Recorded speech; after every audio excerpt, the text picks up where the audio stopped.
নমস্কার বন্ধুরা, ডলি রন্ধনশালায় সবাইকে স্বাগত। আর আজকে তোমাদের সাথে শেয়ার করব চিতি কাঁকড়ার দারুণ একটা রেসিপি। আর এই রেসিপিটা বানানো খুবই সোজা আর খেতে কিন্তু দারুণ লাগে। কাঁকড়ার হয়তো তোমরা অনেক রকমের রেসিপি বানিয়ে খেয়েছো, তবে কাঁকড়ার এই রেসিপিটা অবশ্যই একবার ট্রাই করে দেখো। তাহলে চলো রান্নাটা আমি কিভাবে করেছি সেটা দেখে নেওয়া যাক। প্রথমে আমি কড়াইয়ের মধ্যে পরিমাণ মতো সর্ষের তেল দিয়ে দিলাম। তেলটা আমি প্রথমে খুব ভালোভাবে গরম করে নেব। তেলটা খুব ভালোভাবে গরম করে নিয়ে আমি গ্যাসের ফ্লেমটা একেবারে লোতে দিয়েছি। এবার আমি একে একে কাঁকড়াগুলো ভাজার জন্য তেলের মধ্যে দিয়ে দেব। কাঁকড়ার ঘিয়ের দিকটা উপরের দিকে রেখে আমি একে একে কাঁকড়াগুলো ভাজার জন্য তেলের মধ্যে দিয়ে দেব। প্রথমেই যদি আমরা কাঁকড়ার ঘিয়ের দিকটা তেলের মধ্যে দিই তাহলে কিন্তু অনেকটা ঘি নষ্ট হয়ে যায়। কাঁকড়ার আসল স্বাদ কিন্তু কাঁকড়ার ঘিয়ের মধ্যেই।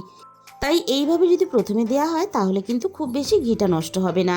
আমি সবগুলো কাঁকড়া একইভাবে তেলের মধ্যে ভাজার জন্য দিয়ে দেব। এবার আমি গ্যাসের ফ্লেমটা একেবারে লোতে রেখে মিনিট দুয়েকের মতো ঢাকা দিয়ে দিলাম। এইভাবে একটু ঢাকা দিলে তাহলে ঘিটা উপর থেকে হালকা একটু শক্ত হয়ে যাবে। তাহলে ঘিটা ভাজার সময় খুব বেশি নষ্ট হবে না। মিনিট দুয়েক পরে আমি কড়াই থেকে ঢাকাটাকে সরিয়ে নিলাম। এবার আমি দিয়ে দেব স্বাদ মতো লবণ। এবার আমি দিয়ে দেব অল্প একটু হলুদের গুঁড়ো। এবারে আমি মিনিট পাঁচেকের মতো নাড়াচাড়া করে খুব ভালোভাবে প্রথমে ভেজে নেব। কাঁকড়াগুলো আমি নাড়াচাড়া করে খুব ভালোভাবে ভেজে নিয়েছি। এবার আমি কাঁকড়ার দাঁড়াগুলোকে ভাজার জন্য দিয়ে দেব। আর আমি কিন্তু কাঁকড়ার বড় দাঁড়াগুলো নিয়েছি, যেহেতু চিতি কাঁকড়ার ছোট দাঁড়াগুলো খুবই ছোট ছোট হয়, তার ভিতরে কোনো রকম শ্বাস থাকে না, তাই কিন্তু আমি সেগুলোকে বাদ দিয়েছি। এবার আমি সবকিছু একসাথে নাড়াচাড়া করে খুব ভালোভাবে ভেজে নেব। কাঁকড়া কিন্তু খুব বেশি ভাজতে সময় লাগে না, তাই রান্নাটা করতেও কিন্তু খুব বেশি সময় লাগে না। আমি সব কিছু একসাথে নাড়াচাড়া করে খুব ভালোভাবে ভেজে নিয়েছি। এবার আমি সমস্ত ভাজা কাঁকড়াগুলোকে নামিয়ে নেব। আর এই রান্নাটা বড় কাঁকড়ার থেকে ছোট কাঁকড়া দিয়ে খেতেই বেশি ভালো লাগে। তোমরা হয়তো কাঁকড়ার অনেক রকমের রেসিপি বানিয়ে খেয়েছো। বাজারে যখনই এরকম চিটি কাঁকড়া বা আর এক রকমের কাঁকড়া আছে যেগুলো আমরা তেলো কাঁকড়া বলি, সেগুলো যখন দেখতে পাবে কিনে আনবে।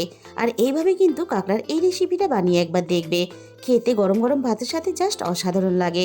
আমি কড়াইটাকে আবারও খুব ভালোভাবে পরিষ্কার করে আমি 1 চামচের মতো সর্ষের তেল দিয়ে দিলাম। তেলটাকে আমি খুব ভালোভাবে গরম করে নিয়ে ফোড়নে আমি দিয়ে দিলাম হলুদ সর্ষে, আর ফোড়নে আমি দিয়ে দিলাম একটা শুকনো লঙ্কা। এবার আমি ফোড়নটাকে হালকা একটু নাড়াচাড়া করে ভেজে নেব।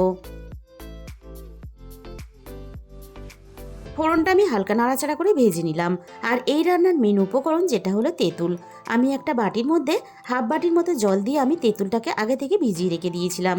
হাত দিয়ে তেঁতুলটাকে চটকে আমি খুব ভালোভাবে তেঁতুলের কাঁচটাকে বের করে নিলাম। এবার আমি এখানে একটা ছাঁকনি নিয়েছি, আর ছাঁকনি দিয়ে ছেঁকে তেঁতুলের কাঁচটাকে আমি কড়াইয়ের মধ্যে দিয়ে দিলাম। তেঁতুলের মধ্যে যে এক্সট্রা কাঁচটা আছে সেটা কিন্তু আমি একটা চামচের সাহায্যে এইভাবে ছেঁকে রান্নার মধ্যে দিয়ে দেবো।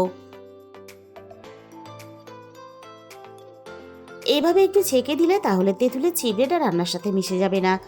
তেঁতুলের এক্সট্রা যে কাঠটা সেটা আমি রান্নার মধ্যে দিয়ে দিয়েছি, আর দেখো তেঁতুলের কতটা ছিবড়ে এইভাবে কিন্তু বেরিয়ে এসেছে।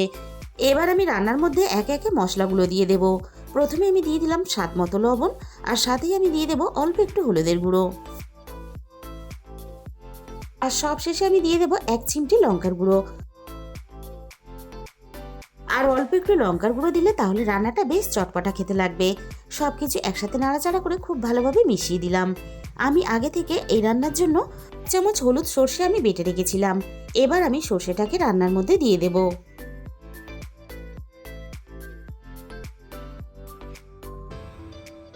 এবার আমি ভাজা কাঁকড়াগুলোকে দিয়ে দেব।